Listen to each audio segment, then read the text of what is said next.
de l'émir Abdelkader, lettre aux Français, chapitre 1, suite.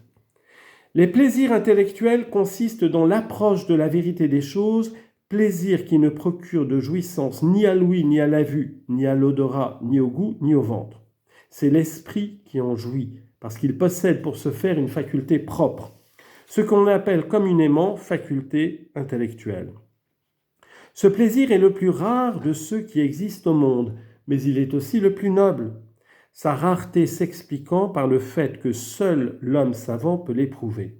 Or, ils sont bien peu nombreux, les hommes de science et de philosophie, alors qu'est immense le nombre de ceux qui se présentent frauduleusement sous ces noms ou s'en donnent les apparences. Quant à la noblesse de ce plaisir, elle découle du fait qu'il est permanent, ne cessant jamais, ni dans ce monde, ni dans l'autre, et qu'on ne s'en lasse point. La nourriture, on s'en rassasie, et puis on s'en lasse.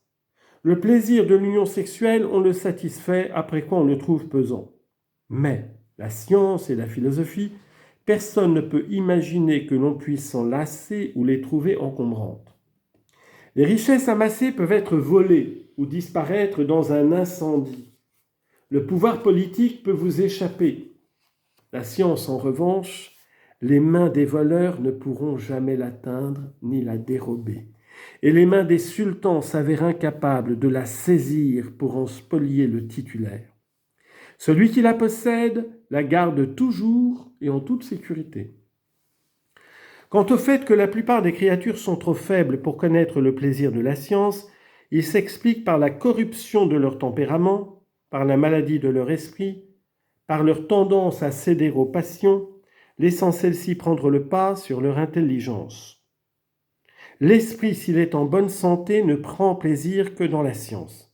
S'il est malade, par suite d'une perversion de ses habitudes, il lui arrive de prendre plaisir à autre chose qu'à la science, comme certaines personnes qui trouvent agréable de manger de la boue, ou comme le malade qui ne perçoit pas la saveur sucrée du miel et le trouve amer. Le poème continue. Celui qui a la bouche amère est malade, sa bouche trouverait amère l'eau douce.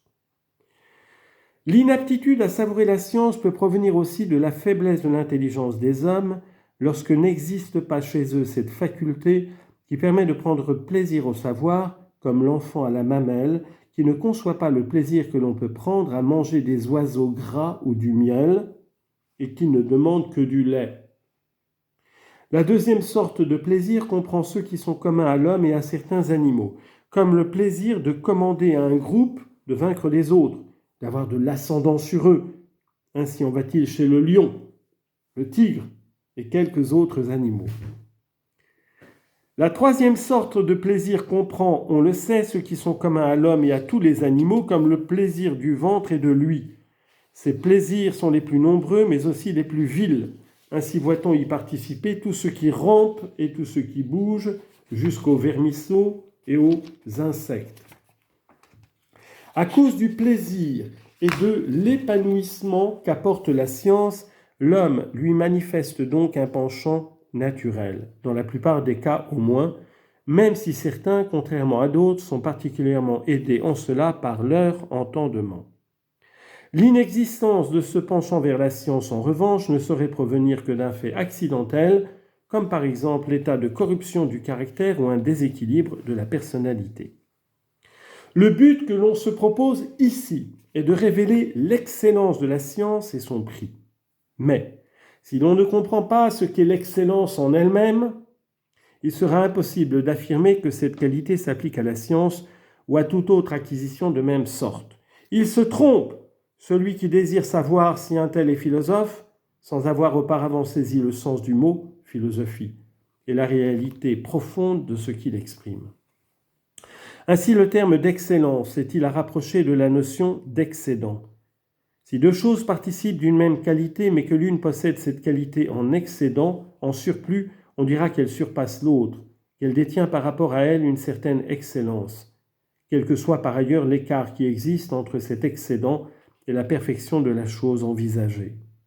On dit ainsi que le cheval est supérieur à l'âne, en ce sens qu'il possède comme lui la force qui lui permet de porter des fardeaux, mais qu'il a en plus cette autre force qui le rend capable de courir à l'assaut et de prendre la fuite au galop, sans oublier la beauté de sa forme extérieure. À supposer que l'âne ait eu comme caractère particulier un bourrelet de graisse supplémentaire dans le dos, on ne dirait pas qu'il est supérieur au cheval pour cela, car le bourrelet de graisse est un surplus qui n'intéresse que le corps, et même une défectuosité quant à la signification de l'ensemble, dans la mesure où il ne saurait concourir à la perfection du type considéré. En effet, l'homme demande à l'animal qu'il utilise de posséder un ensemble de qualités significatives par le volume de son corps. Si vous avez compris cela, vous ne pouvez pas ignorer que la science a pour marque l'excellence. Que vous en fassiez l'acquisition comme une prérogative supplémentaire que ne possède pas l'ensemble des animaux, ou que vous la preniez comme une marque commune à vous et à eux, ces deux qualités sont l'excellence et la perfection, et ce, d'une manière absolue. Sachez aussi qu'elle apporte avec elle cette dignité qui est le salaire des savants et des philosophes. Car objet de désir, elle n'est jamais recherchée que pour elle-même, non en vue de l'obtention d'un quelconque avantage. Vous n'ignorez pas non plus que sous le nom d'objet de désir, on comprend aussi bien les objets que l'on réclame et que l'on désire s'approprier en vue d'obtenir autre chose, les objets que l'on recherche à la fois pour eux-mêmes et pour ce qu'ils permettent d'acquérir, et les objets que l'on ne recherche que pour ce qu'ils sont, et qui possèdent à ce titre la meilleure et la plus noble part.